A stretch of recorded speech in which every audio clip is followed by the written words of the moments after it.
Many Singaporeans facing issues with their neighbours are not turning to voluntary mediation. Community mediators say this is often because they don't know about it or how it works, and they're also reluctant to compromise. Nikhil Khattar again with more. Flare-ups between neighbours, they cause strained ties and can be hard to resolve. But for those who do want to give it a go, there is a dedicated space. At the Community Mediation Centre, volunteers help residents talk through their frustrations before anger and misunderstandings boil over.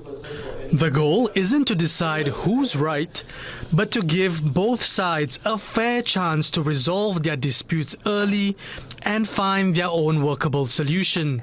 It's not like going to court. Coming to mediation is very different.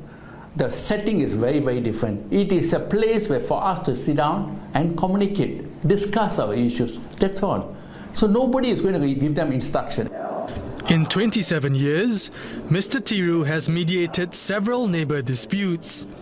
He's part of a growing pool of about 170 volunteer mediators island-wide in locations like Tampines East Neighbourhood Police Post and Clementi Community Club. He says many don't realise mediation is free, confidential and open to anyone. Those who do attend often leave as better neighbours, as the centre sees an 80% success rate. Even if they don't do a settlement then, when they are walking out, they are better neighbours now.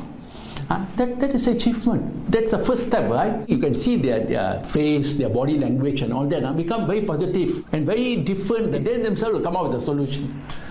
So what we need to do is that put them in the same table and then make them talk about it. Between November and August, around 1,300 cases went to the Community Mediation Centre, but most never made it to mediation because one side just didn't want to take part. The focus remains on getting neighbours to talk things out, but as long as there's no violence involved.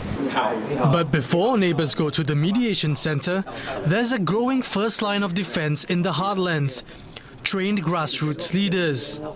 Among them is Andy Lau, who has resolved hoarding and noise complaints, and even complex cases involving a child with autism and seniors with hearing loss. Many years of stacking of problems, okay? And sometimes they didn't even remember when the problem started.